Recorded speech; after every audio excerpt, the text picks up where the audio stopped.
Chapter 60, Conflict and Conformity. Conflict, rightly met, develops steadfastness. Through conflict, the spiritual life is strengthened. Trials well borne will develop steadfastness of character and precious spiritual graces. The perfect fruit of faith, meekness, and love often matures best amid storm clouds and darkness. Waging a war. It is not mimic battles in which we are engaged. We are waging a warfare upon which hang eternal results.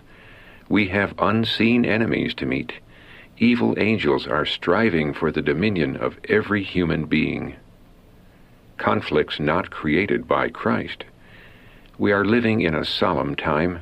An important work is to be done for our own souls and for the souls of others, or we shall meet with an infinite loss.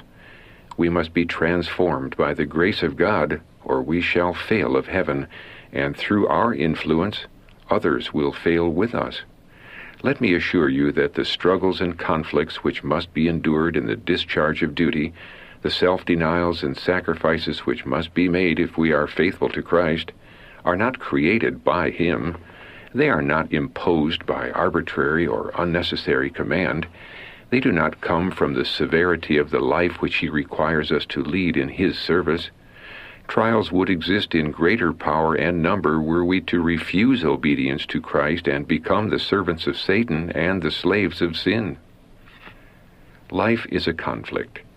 This life is a conflict, and we have a foe who never sleeps, who is watching constantly to destroy our minds and lure us away from our precious Savior, who has given His life for us. Prepare the soul for peace.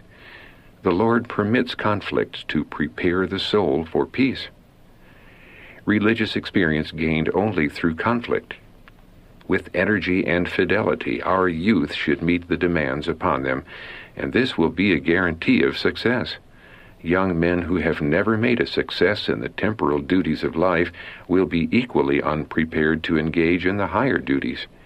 A religious experience is gained only through conflict, through disappointment, through severe discipline of self, through earnest prayer. The steps to heaven must be taken one at a time, and every advanced step gives strength for the next. Have happiness now. I do not look to the end for all the happiness. I get happiness as I go along. Notwithstanding that I have trials and afflictions, I look away to Jesus. It is in the straight, hard places that He is right by our side, and we can commune with Him, lay all our burdens upon the burden-bearer, and say, "Here, Lord, I cannot carry these burdens longer." Then He says to us, "My yoke is easy, and my burden is light." Matthew chapter 11, verse 30. Do you believe it? I have tested it. I love Him. I love Him. I see in Him matchless charms, and I want to praise Him in the kingdom of God. Two antagonistic principles. The kingdom of God comes not with outward show. The gospel of the grace of God, with its spirit of self-abnegation, can never be in harmony with the spirit of the world. The two principles are antagonistic. The natural man receiveth not the things of the Spirit of God, for they are foolishness unto him, neither can he know them, because they are spiritually discerned. 1 Corinthians chapter 2, verse 14. Conform not in principles and customs. Like Israel, Christians too often yield to the influence of the world and conform to its principles and customs in order to secure the friendship of the ungodly, but in the end it will be found that these professed friends are the most dangerous of foes. The Bible plainly teaches that there can be no harmony between the people of God and the world. Marvel not, my brethren, if the world hate you. 1 John chapter 3, verse 13. Our Savior says, "Ye know that it hated me before it hated you." John chapter 15, verse 18. Satan works through the ungodly under cover of a pretended friendship to allure God's people into sin that he may separate them from him, and when their defense is removed, then he will lead his agents to turn against them and seek to accomplish their destruction. Common fire and sacred. The truth of God has not been magnified in His believing people because they have not brought it into their personal experience. They conform to the world and depend upon it for their influence. They allow the world to convert them and introduce the common fire to take the place of the sacred, that they may, in their line of work, meet the world's standard. There must not be these efforts made to ape the world's customs. This is common, not sacred fire. The living bread must not only be admired, but eaten. That bread which cometh down from heaven will give life to the soul. It is the leaven which absorbs all the elements of the character into a oneness with the character of Christ, and molds the objectionable hereditary and cultivated tendencies after the divine similitude. Christ and conformity. How wonderful is the work of grace upon the human heart! It gives mental power, wisdom to use the talent of means, not in self-pleasing, but through self-denial, to carry forward missionary work. Christ, the Son of God, was a missionary to our world. He says, "Whoso will follow, let him forsake all." You cannot love Him while copying the fashions of the world or enjoying worldly society. Conformity lowers standards. Conformity to worldly customs converts the church to the world. It never converts the world to Christ. Familiarity with sin will inevitably cause it to appear less repulsive. He who chooses to associate with the servants of Satan will soon cease to fear their master. When in the way of duty we are brought into trial, as was Daniel in the king's court, we may be sure that God will protect us, but if we place ourselves under temptation, we shall fall sooner or later. Conformity gradually perverts right principles. It is conformity to the world that is causing our people to lose their bearings. The perversion of right principles has not been brought about suddenly. The angel of the Lord presented this matter to me in symbols.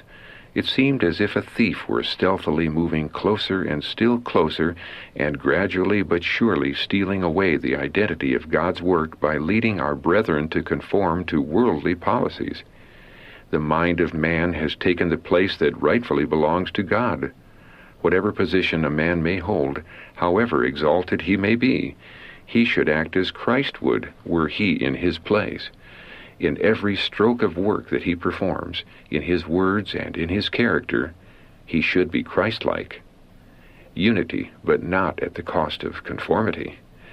Some who profess to be loyal to God's law have departed from the faith and have humiliated His people in the dust, representing them to be one with worldlings. God has seen and marked this. The time has come when, at any cost, we are to take the position that God has assigned to us. Seventh-day Adventists are now to stand forth separate and distinct, a people denominated by the Lord as His own. Until they do this, He cannot be glorified in them. Truth and error cannot stand in co-partnership. Let us now place ourselves where God has said that we should stand. We are to strive for unity, but not on the low level of conformity to worldly policy and union with the popular churches. A line of demarcation. A deep and thorough work of reform is needed in the Seventh-day Adventist Church. The world is not to be allowed to corrupt the principles of God's commandment-keeping people. Believers are to exert an influence that bears witness to the power of heavenly principles. Those who unite with the church must give evidence of a change of principle. Unless this is done, unless the line of demarcation between the church and the world is carefully preserved, assimilation to the world will be the result. Our message to the church and to our institutions is, "Repent ye, for the kingdom of heaven is at hand." Matthew chapter 3, verse 2. The attributes of Christ's character are to be cherished, and these are to become a power in the lives of God's people. Custom is at war with nature. Our artificial civilization is encouraging evils destructive of sound principles. Custom and fashion are at war with nature. The practices they enjoin and the indulgences they foster are steadily lessening both physical and mental strength and bringing upon the race an intolerable burden.